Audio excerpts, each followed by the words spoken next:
Praise God.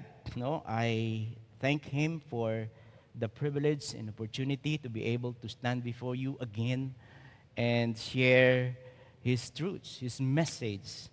Wala po ang pastor po natin. They are in Manila right now together with Sister Mavi because they are celebrating a very important family event, the 87th birthday of Pastor Mami po ni Pastor Robbie. So, this is an occasion that they are celebrating right now as a family. So, let us continue to uphold them in our prayers, no? That the Lord will use them as well to minister to their unsaved loved ones nung po siya event po nila na yan. Okay? So,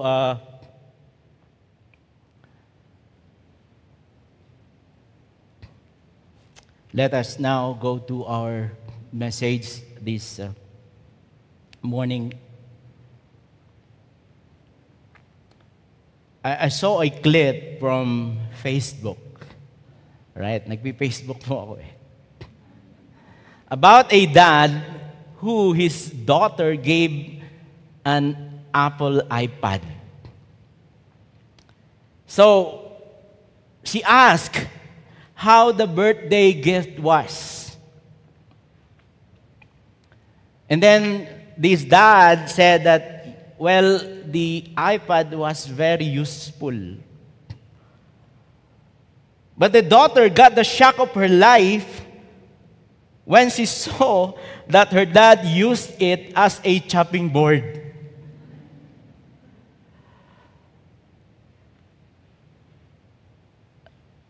You see, in real life, my dear brethren, by the way, the title of my preaching is this: Bearing Fruit, Much Fruit.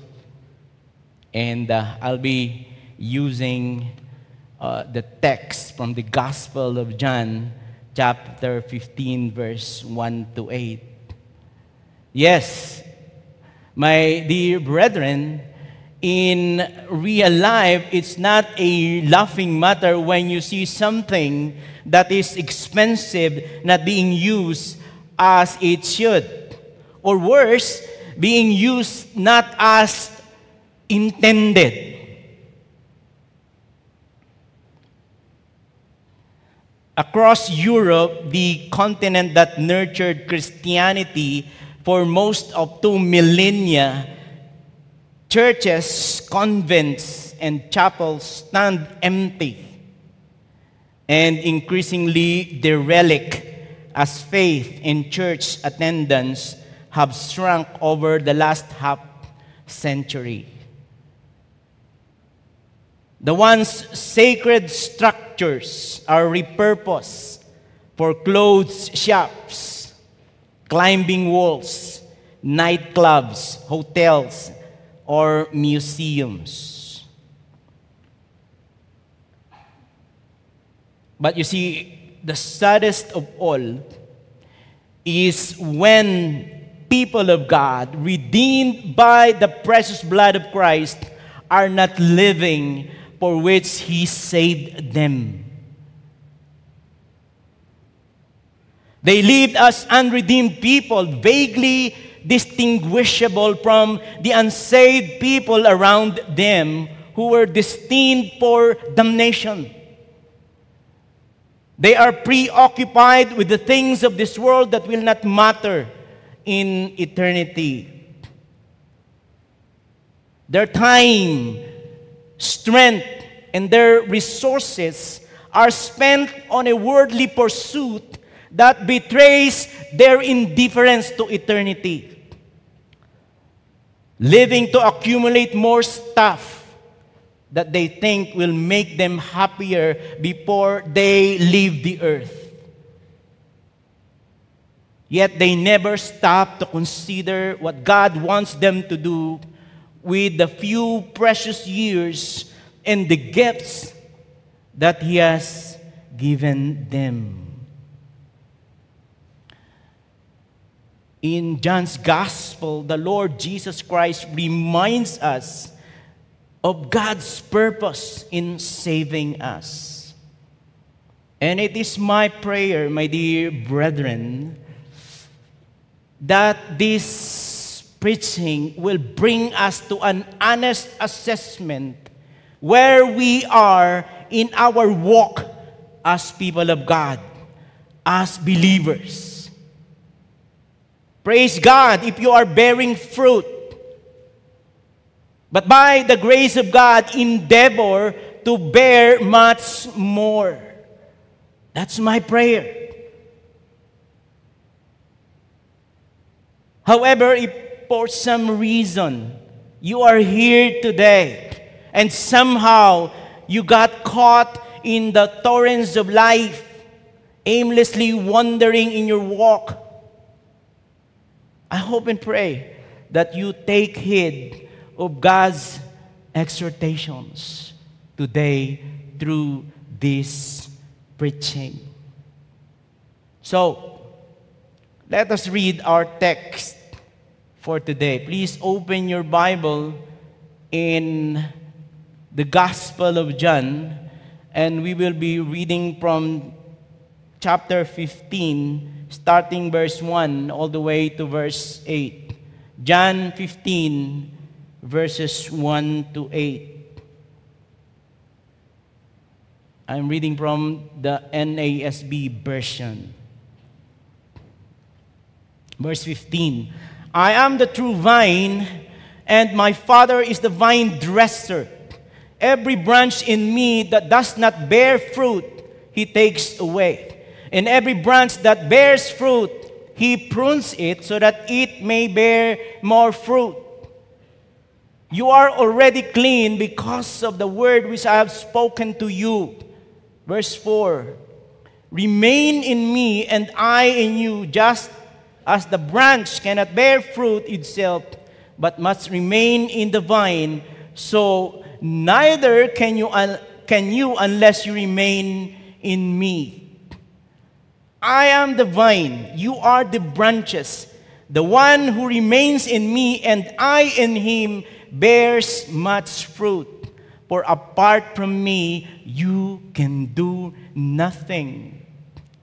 If anyone does not remain in me, he is thrown away like a branch and dries up. And they gather them and throw them into the fire, and they are burned. If you remain in me and my words remain in you, ask whatever you wish, and it will be done for you. My Father is glorified by this, that you bear much fruit, and so prove to be my disciples.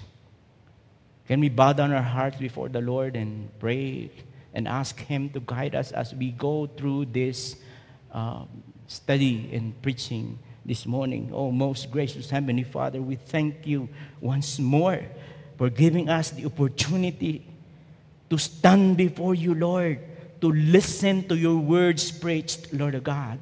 Truths that we can use in our lives as your people, as fuel to live lives that are worthy of you because you deserve it, Lord God.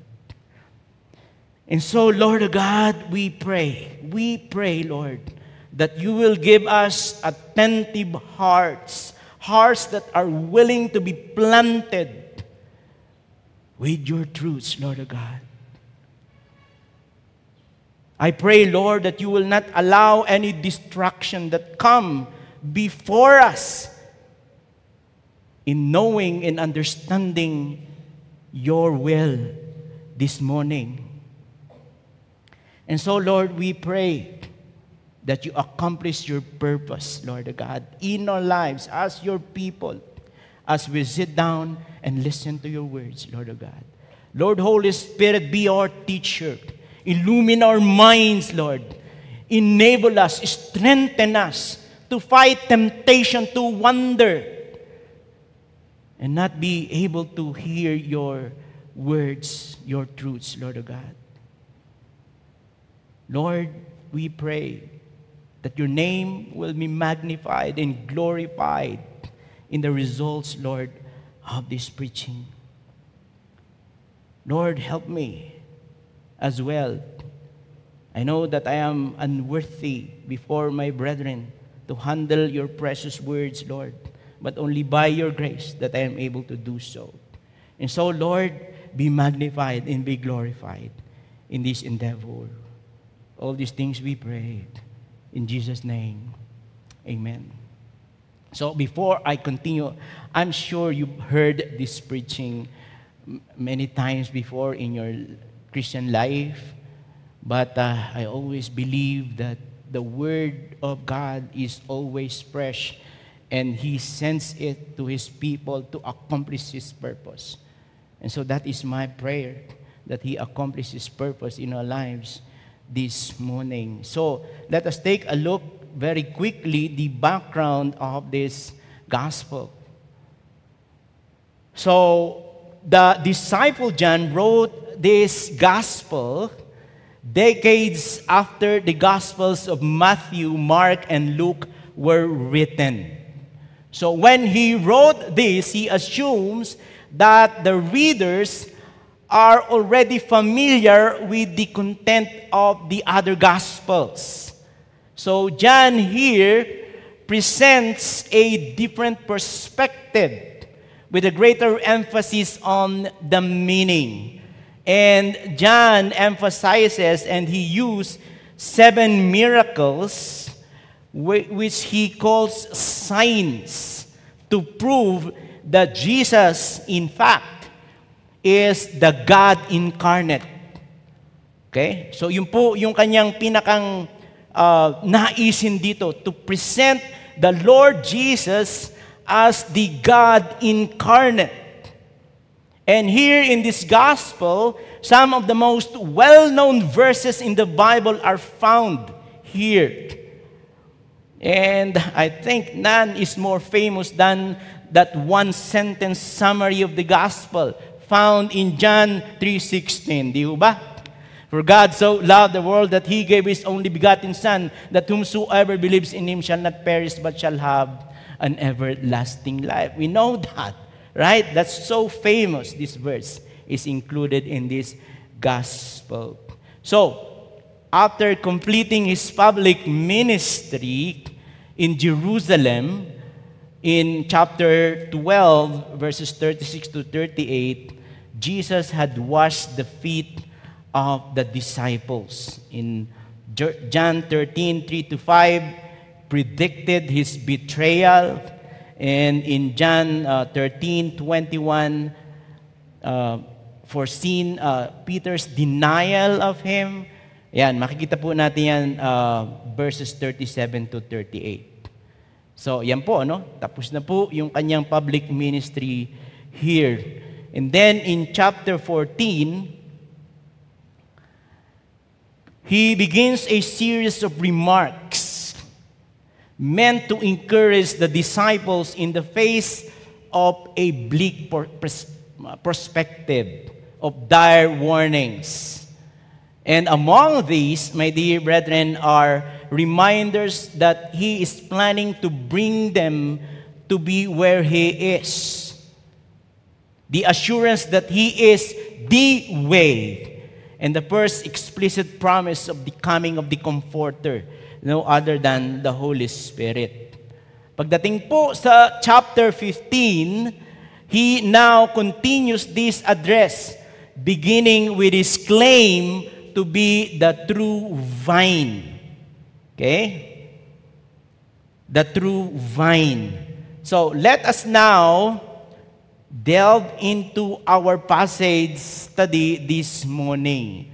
So the main idea of this profound, wonderful passage, chapter 15, verses 1 to 8, is about God's purpose in saving us. And that is to bear fruit, much fruit. So this passage, my dear brethren, is an allegory. Pag sinabi pong allegory, it is a literary device used as a visual representation in which a character, a place, or event can be interpreted to represent meaning with significance, to illustrate or convey complex ideas and concepts in ways that are comprehensible to its readers or listeners. So, allegory po ito. Ito pong passage na ating pong titingnan. So, here, Jesus pictures himself as the true vine, and the Father as the vine dresser, and the disciples as the branches. And the point of this allegory of the vine and the branches is that we, as followers of Christ, would abide in Him and bear much fruit. That is our purpose as redeemed people of God. And we need to understand these parts of the analogy so that we can understand how to fulfill our God-given purpose and live this life as God intended to be. And what is that? To bear fruit. Much fruit. So I would like us now to take a look at these three fundamental truths that we need to understand, we need to embrace, we need to stand upon, and we need to live as people of God. These three fundamental truths. Ano-ano po ito, mga kapatid? Sorry. First truth is that God owns the vineyard. He owns us. And we will see that in verse 1. And because He owns us as the owner, it goes without saying, my dear friends, that He expects us to bear fruit. Much fruit. But then again, my dear brothers and sisters, this morning, we know God. He is in the business of removing every excuses that His people have not to be able to do His will. He is also our enabler. Amen? He empowers us to bear fruit. So wala po tayong excuse. Right? So God owns, God expects, and God is the one who enables us to bear fruit. So tingnan po natin ang unang katotohanan. God is the owner. So let us read verse 1. I am the true vine, and my Father is the vine dresser. This is the last of Christ's I am claims. He has 7 I am statements in this Gospel of John. Now, why would Jesus use the vine as his metaphor? You see, metaphors for vine and vineyards are common in the Bible for a reason. Most people would have been familiar with the process of growing and tending grapevines. And his disciples, whom he is talking to at this point, being Jewish, would have recognized references to vines from the Old Testament.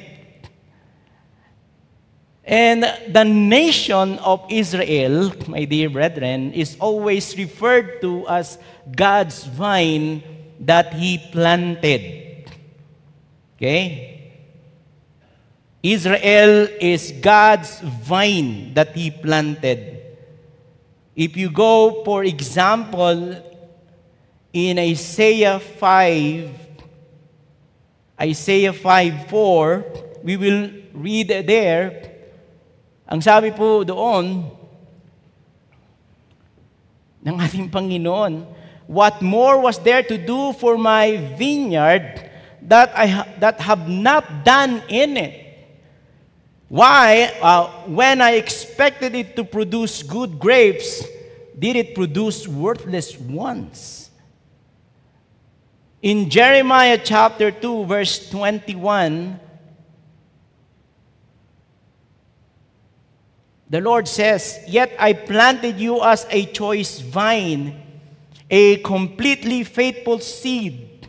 How then have you turned yourself before me into degenerate shoots of a foreign vine?" Same is true in Hosea chapter 10, verse 1. Israel is a luxuriant vine. He produces fruit for himself. The more his fruit, the more altars he made. The richer his land, the better he made the memorial stone. So in each case, with the verses that we have just read, Israel was God's vine that he planted with the intention that it would bear fruit. But we know that they were disobedient and unfruitful. Di ba? Kaya nga po, they were set aside by the Lord. In many instances in the Bible, the Lord threatened to destroy the vineyard because it did not fulfill His intended purpose. But knowing God, that He is a covenant-keeping God, until now, Israel was His chosen nation. Di ba? He remained faithful to His choice because He is a covenant-keeping God. Kaya mali po yung turo na there is no longer Israel in God's program at this point, replaced by the church. No. God will fulfill His plan for the nation of Israel, His chosen people, at the very end. Yet, mga kapatid, no? This is Israel. They were disobedient and they were unfaithful. In fact, this could be the reason why Asaph in Psalm 80 pleaded with God not to let his vine be destroyed and let it be fruitful again. If you can go there quickly, Psalm 80 verse 14, sabi po dito ng salmista, God of armies, do not turn back. Look down from heaven and see and take care of this vine, the shoot which your right hand has planted, and of the son whom you have strengthened for yourself. Yan po ang Israel.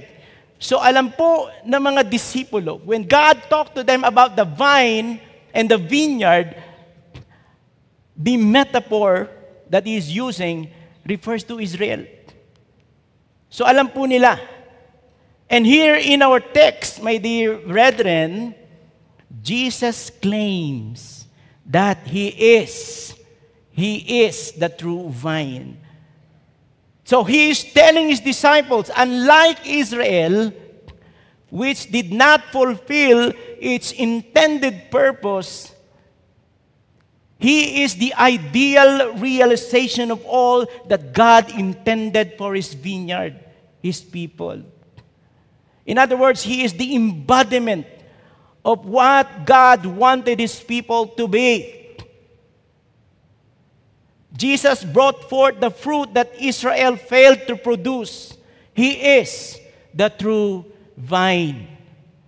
He is the true vine. Then Jesus adds in the second part of verse 1, ang sabi niya po doon, my Father is the vine dresser. So as Christ introduces this symbolism, He evokes Old Testament ideas of God as a vine dresser, relating to His people much the same way someone might grow and nurture a plant in their garden or farm. Yes, my dear brothers and sisters, God owns the vineyard. God owns the vineyard, and He takes care of the vines. He cuts off the dead branches and prunes the one that bear fruit, so they will bear even more fruit. He is in control of the whole process. And as the owner, He expects fruit from His vineyard. And He does what is necessary for it to bear fruit. Yes, my dear brethren, God owns us, His vineyard. We are His. He purchased us. And the cost of us becoming His vineyard is not cheap. It cost the very life of His own Son, the Lord Jesus Christ, so that we can become His vineyard. God owns us. We are His. That's the first truth. And because we are His vineyard, let's go to number 2 truth. He expects us to bear fruit. Let us read verse 2 and 3, or verse 2. Every branch in me that does not bear fruit, He takes away. And every branch that bears fruit, He prunes it so that it may bear more fruit. Now, I would like to put into context the vine and branches analogy. Because in some Christian circles, they use this text to teach that you can lose your salvation. But we know too well that this is not possible because Jesus Himself emphasized this truth in the gospel. For instance, if you go to John 6, 39 to 40, Jesus makes it clear that He will not lose any that Father has given to Him, but will give them eternal life and raise them on the last day. Same is true in John 10, 28 to 29. Jesus said of His sheep, I give eternal life to them, and they will never perish, and no one will snatch them out of my hand. My Father, who has given them to me, is greater than all, and no one can snatch them out of the Father's hand. Yes, my dear brethren, as God is the sovereign author in cause of our salvation, it is impossible for believers to lose their salvation. So when Jesus here refers to a branch in me, in this instance, the context does not apply to those who are saved. Rather, the focus is entirely on the analogy of a vine in branches. Because, my dear brethren, some branches appear to be connected to the main body, but are not. Those branches are dead and will never produce fruit. And as the vine dresser removes those branches to allow room and resources for the living branches to accomplish their purpose to bear fruit. Okay pa po tayo hanggang dito? In both the vine and in our relationship with God, listen to this. Merely being around or attached to the concept of Christ is not enough. It is possible for a person to claim the name of Christ and to associate with believers and yet not have a life-giving connection to the true vine, which is Jesus.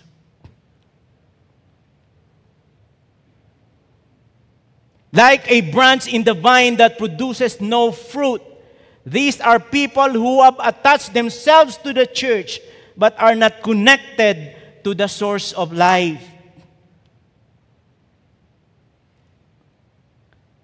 The one who owns, and with ultimate knowledge and authority, God, as the vine dresser, will eventually remove those false branches and discard them. So if you are here and you are not connected to the true vine, which is Jesus, you are playing church. Merely attached or merely being connected is to the church, to Jesus Christ, is not enough. Maybe you are here, maybe you love being in the church. Maybe you even love having fellowship with the people of the church. And yet you don't have a personal saving relationship with the vine, the church. You are dead. And this is very dangerous for you. This is very dangerous for you. That's why the Apostle Paul is so emphatic on this in his letter to the 2 Corinthians. Examine yourself if you are of the faith, because we can fool ourselves to claim to be follower or believer of the Lord Jesus Christ and yet do not have that saving relationship with Him. It's possible. So, my dear friend, if you are here,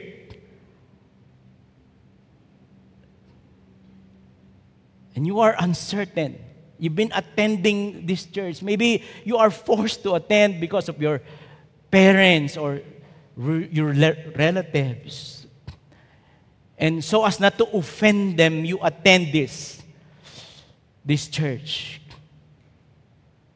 But then you are not bearing fruit. Chances are, maybe you are not saved.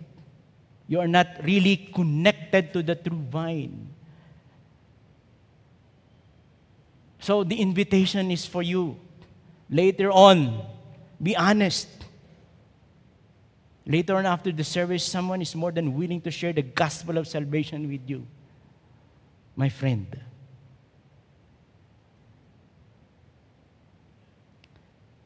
Bearing fruit is the main theme in the analogy in this verse. The scripture picturing God as someone who plants and tends the vine of His people. So in this verse, my dear friends, there is a clear sense of expected growth. Kaya nga po, makikita natin doon, first He mentioned barrenness, and then productivity, then abundance. In terms of our spiritual lives, this is how God expects us to progress as His people.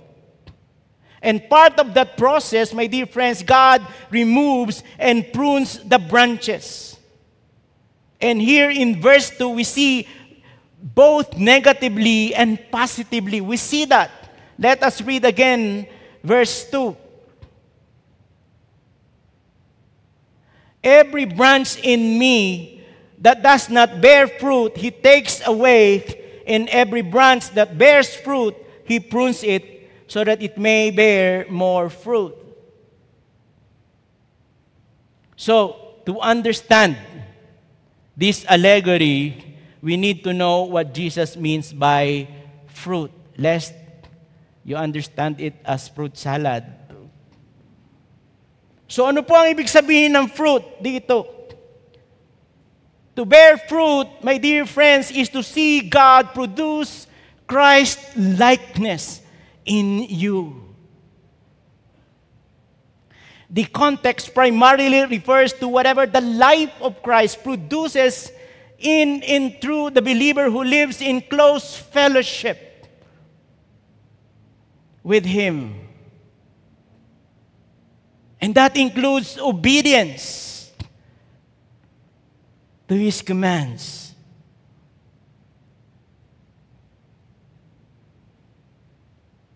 Especially the command to love one another, for instance. So how is your love towards your fellow believer? Is it sin? Is it manifested?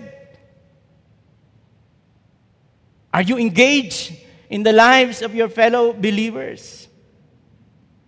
We can see that in John 15:10. And this extends to all godly behavior. Matthew 7:20, Romans 6:21. Such as living a lifestyle of repentance in conduct that is pleasing to the Lord.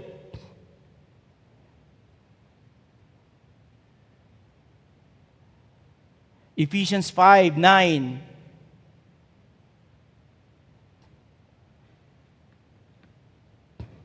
It encompasses experiences Jesus' peace and joy, even in the midst of trials and difficulties. In your responsibilities as people of God, in your commitments as people of God, in your vows, are you bearing fruit?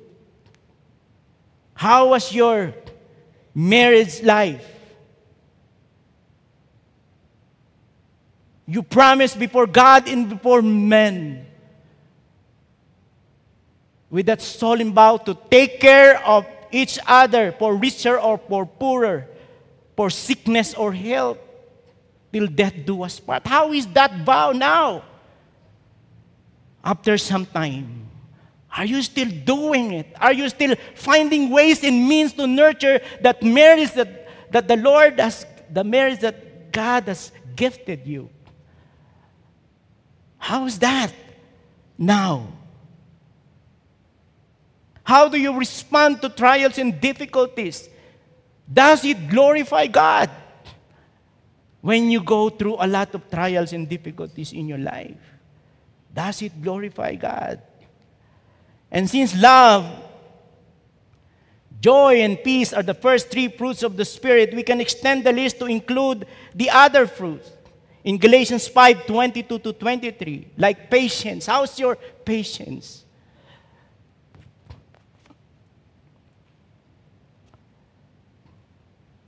My wife just recently learned how to drive. And he said, you know, driving exposes your heart. She's telling me. It exposes your heart.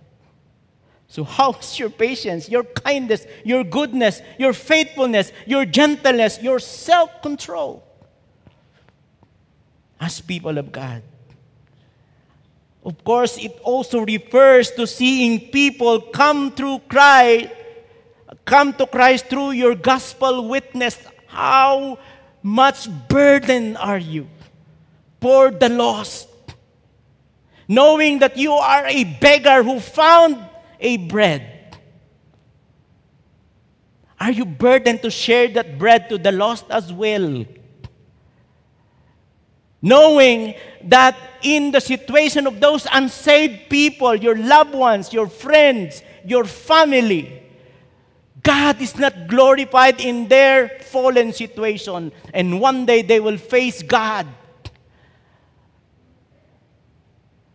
So can you honestly say, yes, Lord, I am burdened for them, and because of that, I'm going to share the gospel to them at all costs. I'm not trained in the gospel sharing. I am unable to share.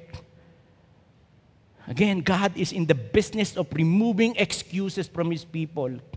We have countless training opportunities here for each one to be equipped with the gospel. So wala po tayong excuse. So how burdened are you for the lost? In your discipleship, are you burdened to see people, your fellow believer, grow in the relationship with Christ through your influence? Romans 1:13. Do you abhor sin? And don't trifle with sin, the vileness of sin. Do you loathe at sin as God loathes at sin? Those are fruits, my dear brethren. To sum it up, fruit is Christ-like character, Christ-like conduct, and Christ-like converts.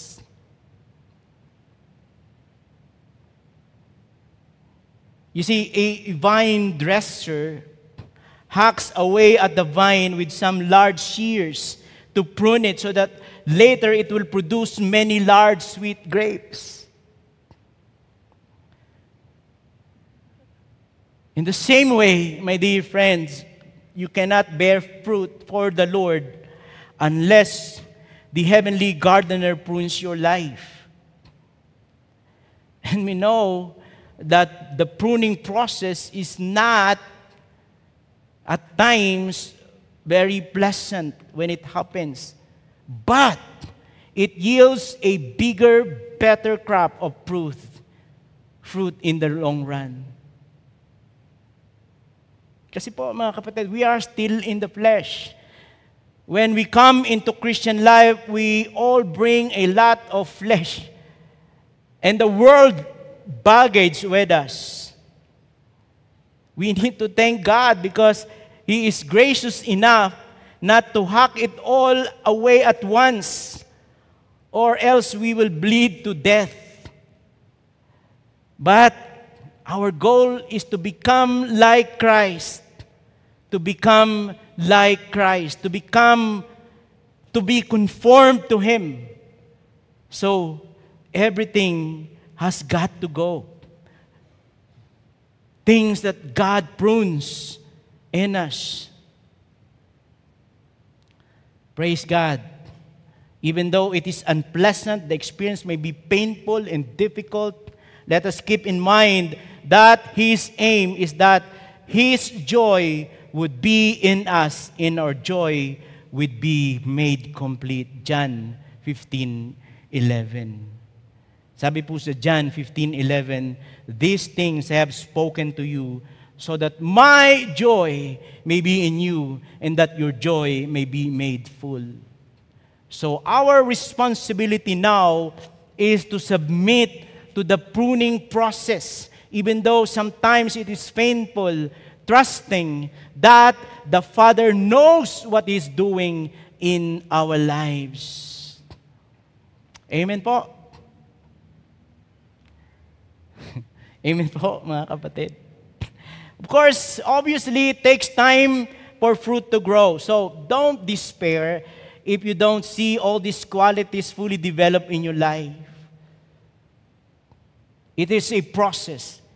It is a progressive process that will culminate once we get to heaven. But if you are a Christian, this is the bottom line. Please listen to me. If you are a Christian, you should see growth or progress in these things. You should be in the habit of obeying Christ. You should see the fruit of the Spirit increasing in your conduct. You should be hungering and thirsting after righteousness with increasing eternity. You need to ask, when it comes to pursuing life of holiness compared to last year, how's that now? in my life? Do I still bear the same anger issue? That if it's triggered, World War III erupts.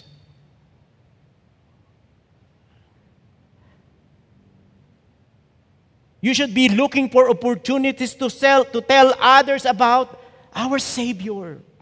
What are you waiting?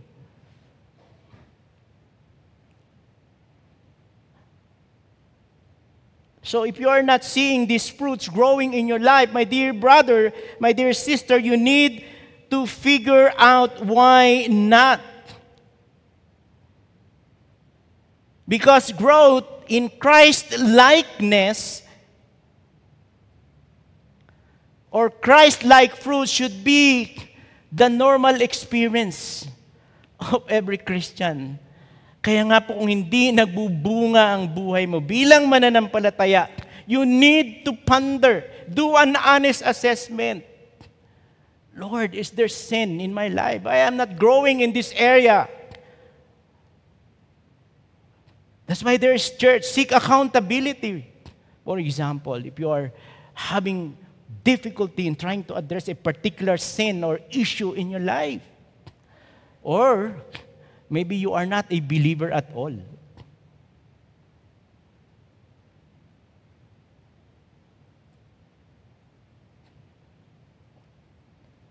So the overall point that I'm making here is both clear and important. God saved you to bear fruit for the honor and glory of Jesus Christ. If you profess to be a Christian, but you are not bearing fruit, you need to examine yourself and make some, course correction before it's too late. It's easy to say, I'm a believer, I'm a Christian. But is your life bearing fruit?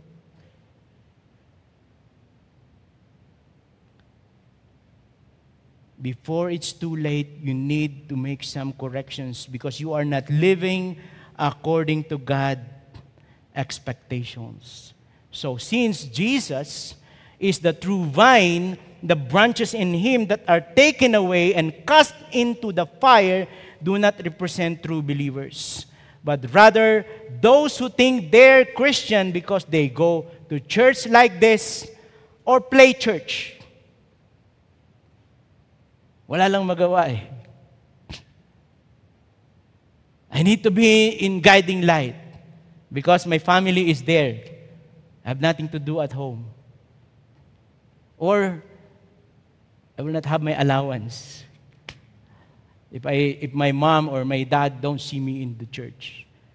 So, my dear friends, this is the issue here. These supposedly people who call themselves Christians because they go to church. They play church, but they lack the genuine evidence that they are believers. They lack the fruit of Christ-likeness in their lives. They are like those that James speak about who say they have faith but have no work. Therefore, their claim is bogus. And this truth is further amplified by Jesus in verse 3. If you go to verse 3, He said, "You are already clean because of the words that I have spoken to you." To both reassure and clarify this point, Jesus returns to a point He made after washing the feet of His disciples in John 13:10-11. Sabi po niya, those who have saving faith in Christ are clean, as are the 11 men whom Jesus now speaks to. So these clean ones corresponds to branches that will eventually become abundantly productive, meaning bearing fruit, much fruit.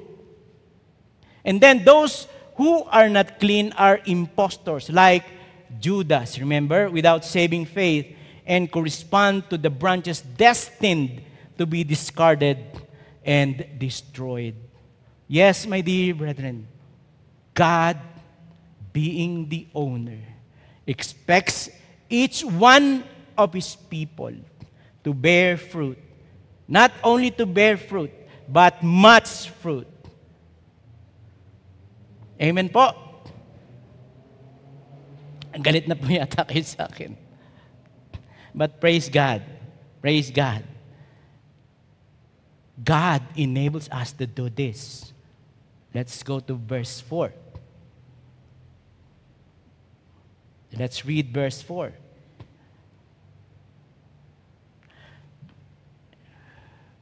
So, here in verse 4, Jesus elaborates on the concept of abiding in Him to bear much fruit. And this is our responsibility. Listen to me now, believer. This is our responsibility. Ang sabi po ng Panginoon diyan, abide in me and I in you. As the branch cannot bear fruit by itself unless it abides in the vine, neither can you unless you abide in me. So here, it always includes the idea of someone who expresses saving faith and holds fast to that belief. Hebrews 10:23. You can go there very quickly. Hebrews 10:23. Let us hold tightly without wavering to the hope we affirm for God. For God can be trusted to keep His promise. So, as in this case, mostly, mga kapatid, the emphasis is on those who submit to the enabling power of Christ in their spiritual lives. And this implies what? This implies obedience, nabanggit ko na po ito kanina, and perseverance. Hebrews 2:1. For a person to be spiritually fruitful, they first must be connected to the source of life.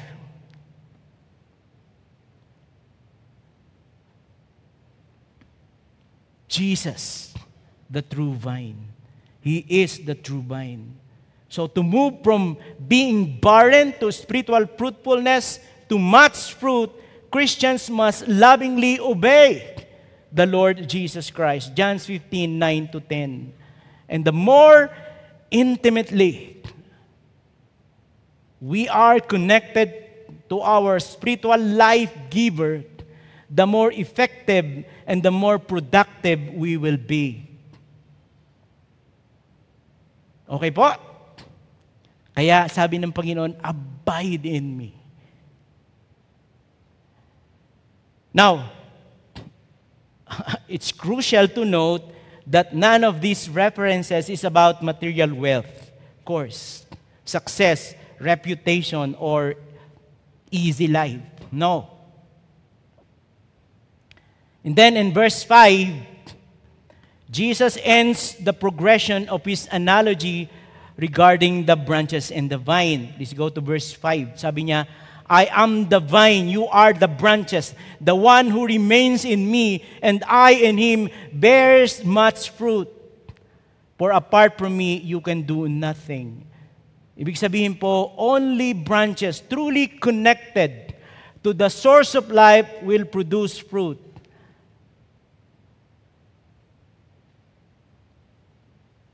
Ibig pong sabihin, those that are truly born-again Christian will be the one to produce spiritual fruit.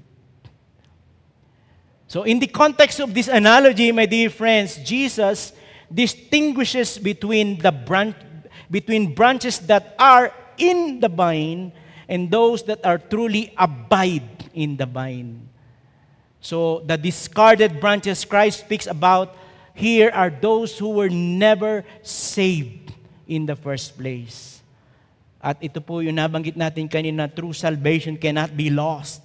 But those who have only an appearance of faith will be judged accordingly. So this is very timely, mga kapatid, no? to us to examine ourselves where we are right now before God.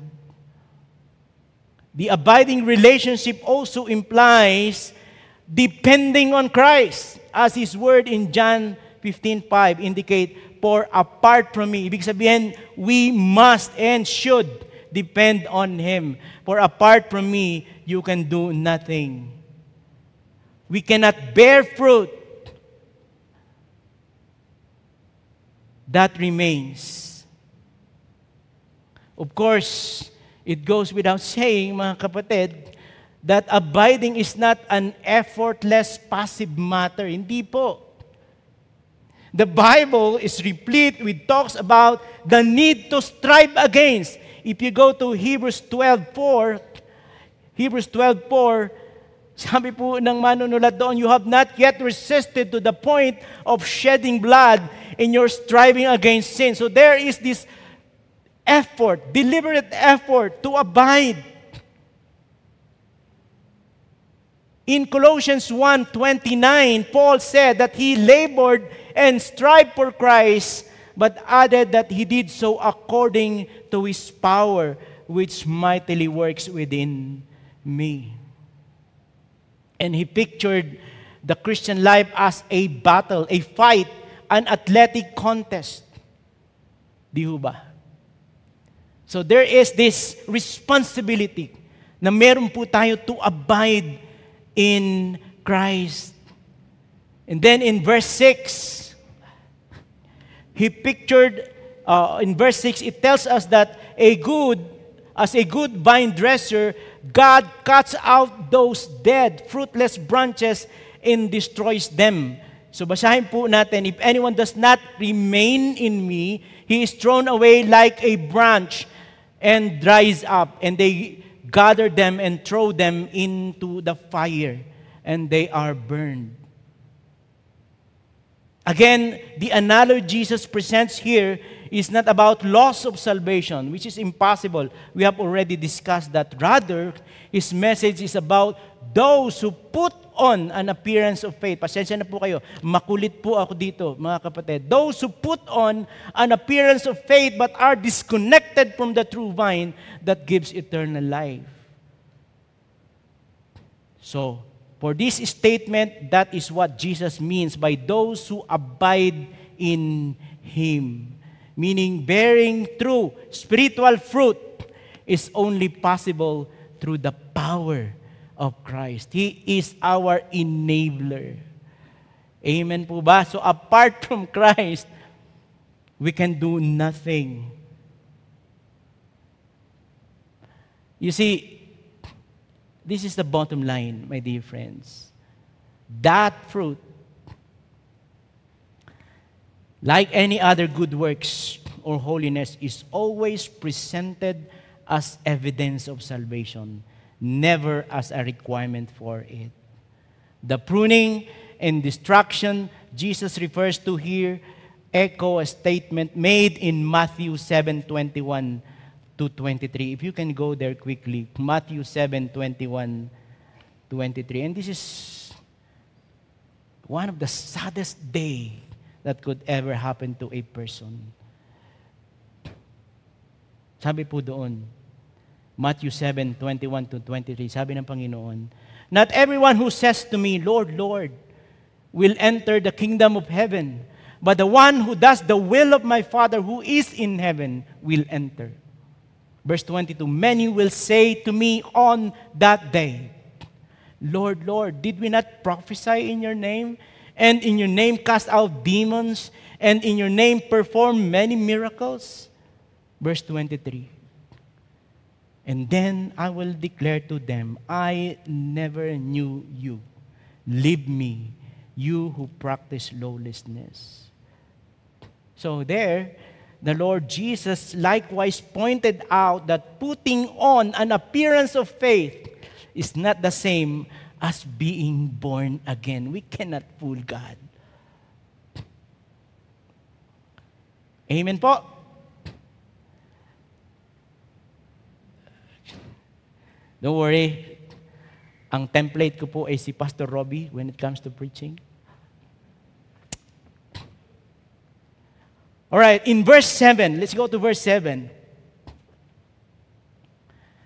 Jesus claims that those who abide in Him, those who are truly born-again believers, their prayers will be answered. Praise God.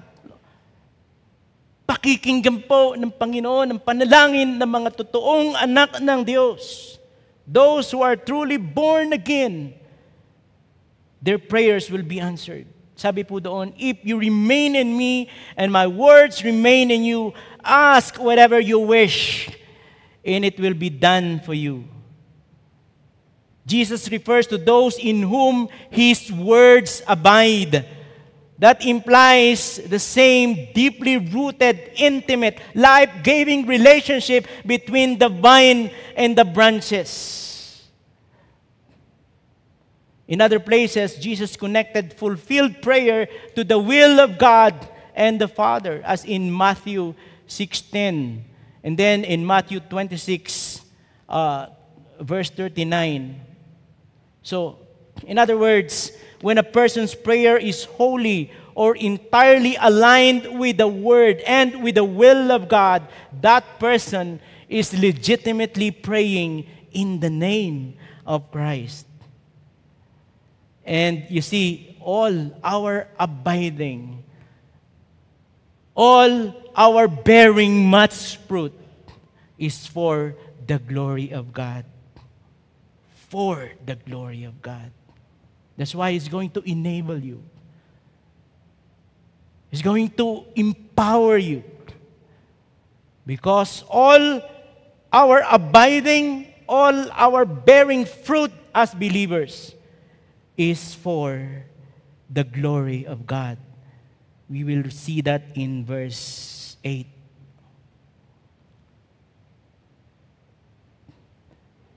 Verse 8 says, my Father is glorified by this, that you bear much fruit, so prove to be my disciple.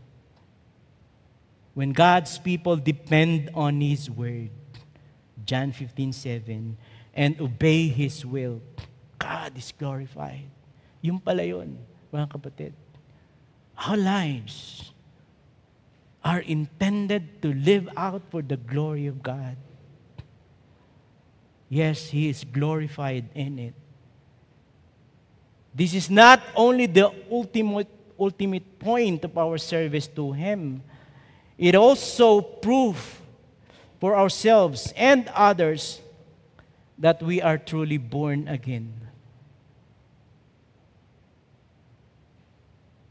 Yes, my dear brethren, God is our enabler. He empowers us to bear fruit. And we must abide in Christ to be able to fulfill it. So you need to ask the question, no, how is your abiding in Christ looks like right now? How is your quiet time? How is your prayer life? How is your study of the Word?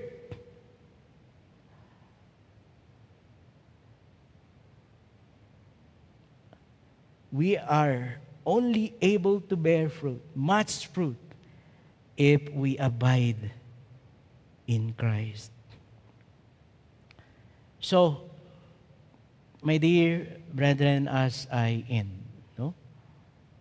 John, once again, reminded us that God is our owner. We were bought with the very life of His own Son, so we can be His. God is so holy, totally apart from all His creation. Amen po ba? He is so holy. Totally different, totally apart from all His creation. So everything that is connected to Him must also be holy. His people, His church, di ba? The lives of His people. When we are not yet believers, we are unholy. We are His enemies. In fact, His wrath is upon us, right? But then He decreed for each you and me, for each you, each person, each believer, to be with Him. Right? To be His. But then we are unholy. So what did He do? He purchased us. He purchased us with the very life of His own Son to satisfy the justice that God requires so that we can be holy, so that we can be with Him. We are now called sons and daughters, co-heirs of His only begotten Son, assured of eternal life because of what Christ paid for you and for me. And therefore, we are His. We are His vineyard. God owns us. We are His precious vineyard. And as the rightful owner, my dear brethren, He expects us to bear fruit. Much fruit for His glory. And yet, the good thing is He is gracious enough not to leave us to accomplish this command on our own strength. He gave us the vine to which we are connected. It's no other than the Lord Jesus Christ Himself. He is the true vine, and we are the branches. Our fruitfulness in this life, our strength, and even our very life depend on our connection to Him. For apart from Him, my dear brethren, we can do nothing. But when we abide in Him, His life flows through us, producing the kind of fruit that brings glory to God and proves that we are His people.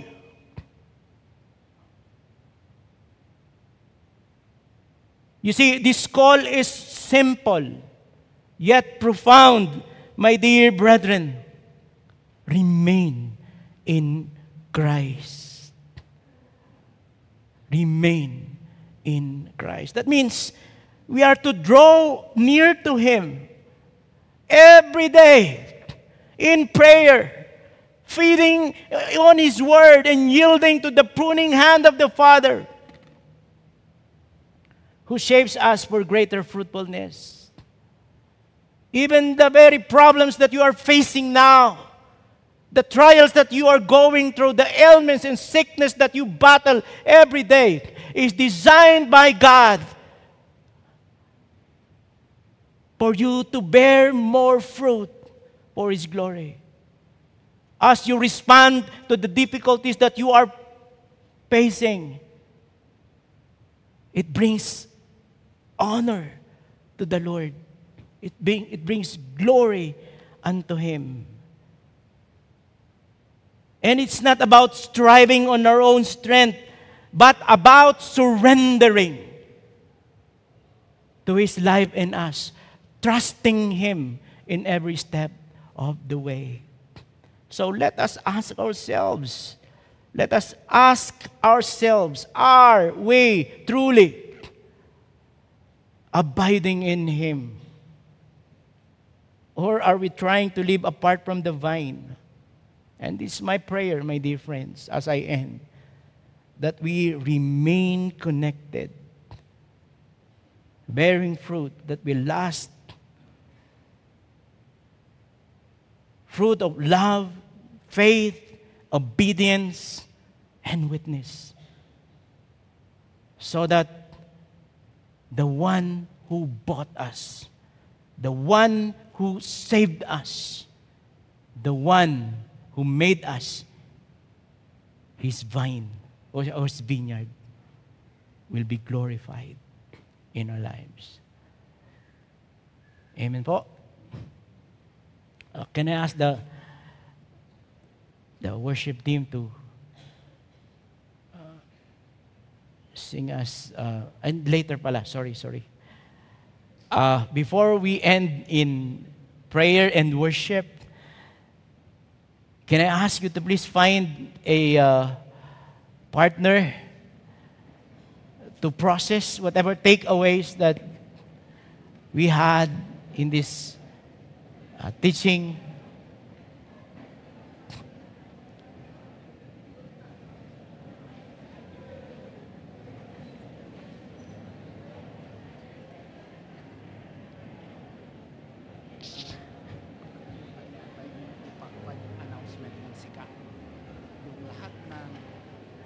kasama sa retreat is Ah. October 31 and 1. Pag-gather na lang. Oh, sige. Sabihin ko.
Okay.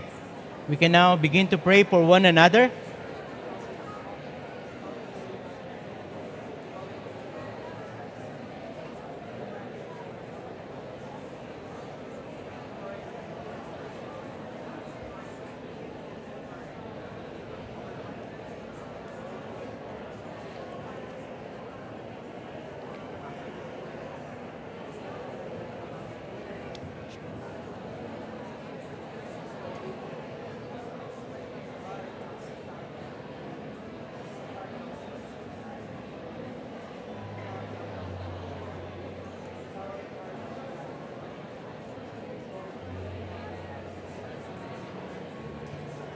All right, we can now conclude our prayers for one another. Can I ask you to please stand up as we sing this worship song once more to conclude our preaching this morning. All right. Before we sing this last song, this is a reminder for everyone who will be attending the Siga retreat. Okay, those who will be attending, men, no, the Siga retreat. Please remain after the service at that side of the sanctuary, because you will have your orientation. Okay, you will have your orientation. So lest you find yourself in Bawang, no? So meron mong orientation dito mamaya. Okay? So please be reminded of that. So can we sing let us worship the Lord together as a fitting conclusion of what we studied this morning. Let's pray that the Lord show us Christ, that He reveals His glory to us as we bear much fruit for His name. Prepare our hearts, O God. Help us to receive. Break the heart and stony ground. Help our unbelief. Plant your word. Plant your word down deep in us.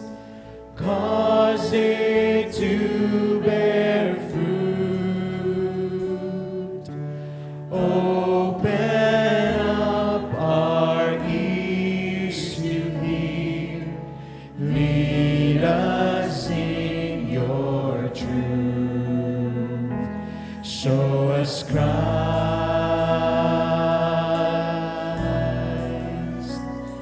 Show us Christ. Oh God. Oh God, reveal your glory through the preaching of your word, until every heart confesses Christ is Lord. Your word is living life. Word is living light upon our darkened eyes, guards us through temptations, makes the simple wise. Your word is food for famished ones, freedom for the slave,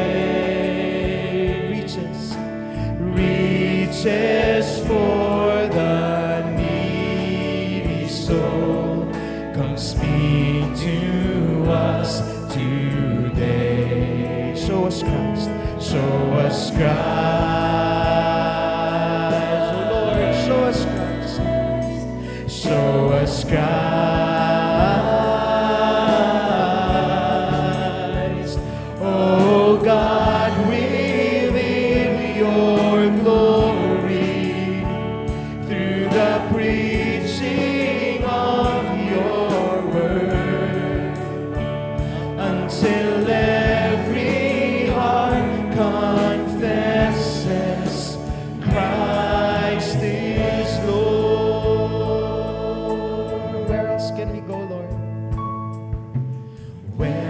else can we go, Lord? Where else can we go? You have the words of eternal life. Where else can we go, Lord? Where else can we go? You have the words. You have the words of eternal life. Where else can we go? Where else can we go, Lord? Where else can we go? You have the words. You have the words of eternal life. Where else can we go, Lord? Where else can we go? You have the words of eternal life. Lord, we pray, show us Christ. Show us Christ.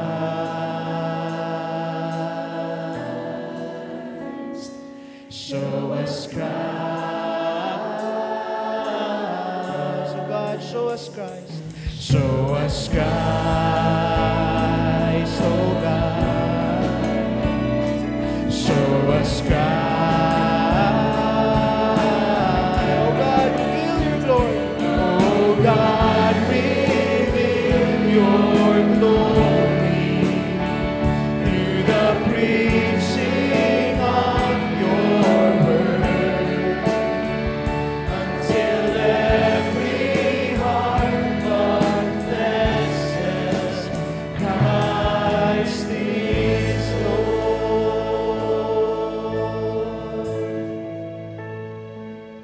Let us pray. Oh, most gracious, gracious, merciful Heavenly Father, thank you, Lord, oh God, for saving us, Lord. We are yours, Lord. We are yours. You saved us. You bought us with the very life of your own Son. We are your vineyard, Lord, oh God. Let the truth always be in front of our lives, Lord. We are children of the living God. And therefore, Lord, oh God, help us, Lord, to bear fruit, because you expect us, Lord, to bear fruit for your glory. Much fruit, Lord, oh God, to progress in our walk, in our relationship with you, to progress in our burden for the lost, to go out of our own way and comfort zone to reach out those who are still unsaved with your gospel, Lord of God. Help us, Lord, to bear much fruit in the area of our loathing for sin, to abhor them as you see sin. We must also see sin, Lord of God, as you see it, to live these lives worthy of you, holy, abiding in our Lord Jesus Christ. And thank you, Lord, because you did not leave us to do this on our own, Lord. You enable us even to do all these things for your glory, to be a living testimony for our Lord Jesus Christ, for the gospel, Lord of God. And so we pray, Lord, that as you reminded us once more of these truths, Lord, that you owe us and that you expect us, Lord, to bear fruit, and that you enable us, Lord. We are now without excuse not to live this life for your glory. So thank you so much, Lord. We ask that you glorify your name in the results, Lord, of this preaching today, Lord of God. In our lives, in our church, in our ministries, in our families, Lord of God. Thank you so much, Lord of God. Thank you so much, Lord. Pagbungahin po ninyo ang pagpapahayag po ng inyong katotohanan ngayong araw na ito sa buhay namin. And so, Lord, even as we give our tithes and offerings this morning, Lord, we ask that even in that obedience, Lord, your name will be glorified. As we obey you in that aspect of our lives as your people, Lord, let your name be glorified, Lord of God. And we ask, Lord, that the proceeds of our offerings, our tithes, Lord, will be used, Lord, in and through our church for the advancement of your agenda, which is the gospel, Lord of God. Salamat po, Panginoon, as you dismiss us. Lord, bless each one with a special blessing. Allow us, Lord, to strive, to want to know you more in our relationship with you, Lord of God. Protect us with your peace, Lord of God. Thank you so much. Thank you so much. All these things we pray in Jesus' name. Amen. Amen. God bless po.